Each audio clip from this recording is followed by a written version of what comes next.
ಎಲ್ರಿಗೂ ಬೆಳಗಿನ ಶುಭೋದಯ. ಇವತ್ತೇನಪ್ಪ 4:15ಗೆ ಎದ್ದು ಹೋಯ್ತಾ ಇದ್ದೀನಿ ಅಂದರೆ ನಾನು ಪಾಂಡಿಚೇರಿಗೆ ಹೋಗಬೇಕಿತ್ತು. ಒಂದು ಸ್ಪೇರ್ ಡ್ಯೂಟಿ ಬಂದಿತ್ತು. ನಮ್ಮ ಹುಡುಗ ಹೇಳಿದ್ದ, ಅದಕ್ಕೆ ಹೋಯ್ತಾ ಇದ್ದೀನಿ. ಕಸ್ಟಮರ್ 5 ಗಂಟೆಗೆ ಹೋಗೋಣ ಕಣಪ್ಪ ಬಾ ಅಂತ ಅಂದಿದ್ರು. ಅದಕ್ಕೆ ಬಂದವನೇ ನನ್ನ ತಮ್ಮಂಗೆ ಬಾಯಿ ಹೇಳ್ಬಿಟ್ಟು ಕಸ್ಟಮರ್ಗೆ ಫೋನ್ ಆಗ್ತಾ ಬಂದಿದ್ದೀನಿ ಅಂತ ಹೇಳ್ಬಿಟ್ಟು, ಅದಕ್ಕೆ ಅವ್ರು ಕೀ ತಂದು ಕೊಟ್ಟರು. ಕೀ ತಂದು ಕೊಡ್ತಿದ್ದಂಗೆ ಒಂದು ವೀಡಿಯೋ ಮಾಡ್ಕೊಳ್ಳೋ ಅಂತ ಸ್ಟಾರ್ಟ್ ಮಾಡಿದೆ. ಅಷ್ಟರಲ್ಲೇ ಮಳೆ ಬಂತು.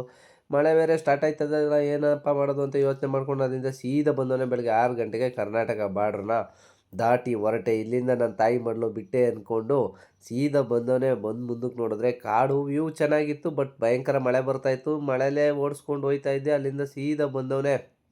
ಅವ್ರು ಹೊಟ್ಟೆ ಸಿತೈತಿ ಸ್ವಲ್ಪ ಸೈಡ್ಗೆ ಹಾಕಪ್ಪ ಅಂದರು ಕೃಷ್ಣಗಿರಿಲೇ. ಅದಕ್ಕೆ ಕೃಷ್ಣಗಿರಿಲಿ ಸೈಡ್ಗೆ ಹಾಕ್ಬಿಟ್ಟು ನಾನು ನಾಷ್ಟ ಪಾಷ್ಟ ತಿನ್ನೋಣ ಅಂತ ಹೇಳ್ಬಿಟ್ಟು ಬಂದವನೇ. ನಾಷ್ಟ 2 ಇಡ್ಲಿ 1 ವಡೆ ತಗೊಂಡೆ. ಯಾಕಪ್ಪ ಇಷ್ಟೆಷ್ಟು ತಗೊಂಡಿದ್ದೀನಿ ಅಂದರೆ ಬೆಳಗಿನ ಹೊತ್ತು ನಾಷ್ಟ ಲೈಟಾಗಿರಬೇಕು, ಇಲ್ಲ ನಿದ್ದೆ ಬಂದುಬಿಡ್ತದೆ.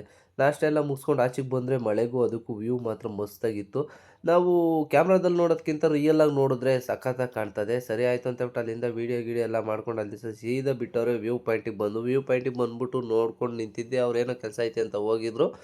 ನೋಡ್ಕೊಂಡು ನಿಂತಿದ್ದಾಗಲೇ ನನಗೊಂದು ಬೋಟ್ ಕಾಣಿಸ್ತು. ಸಖತ್ತಾಗಿತ್ತು ಬೋಟು. ಇಲ್ಲೆಲ್ಲ ಬೋಟಿಂಗ್ ಆಯ್ತೈತೆ ಅಂತ ಗೊತ್ತಾಯಿತು. ಅಲ್ಲಿಗೆ ಹೋಗಕ್ಕೆ ನಂಗೆ ಟೈಮ್ ಸಿಗಲಿಲ್ಲ. ಸರಿ ಆಯಿತು ಅಂತ ಹೇಳ್ಬಿಟ್ಟು ಇನ್ನೊಂದು ವಿಲ್ಲ ನೋಡೋಣ ನಡಿ ಅಂತ ಹೇಳ್ಬಿಟ್ಟು ಕರ್ಕೊಬಂದರು. ನನಗಂತೂ ವಿಲ್ಲಗಳು ಮಸ್ತಾಗಿ ಇಷ್ಟ ಆಯಿತು. ಯಾಕೆಂದರೆ ವಿಲ್ಲ ಮುಂದೆನೇ ಸಮುದ್ರ ಐತೆ. ನಾನು ಮಿರರಲ್ಲಿ ತೋರಿಸಿದ್ದೀನಿ ಆಲ್ರೆಡಿ, ನೋಡ್ಕೊಬಿಡಿ ಇನ್ನೊಂದ್ಸಲಿ ನೋಡೋಂಗಿದ್ರೆ. ಅಲ್ಲೇ ಕಾಣಿಸ್ತಾ ಇದೆಯಲ್ಲ, ಅಲ್ಲಿಂದ ಸೀದಾ ಬಿಟ್ಟವ್ರೆ.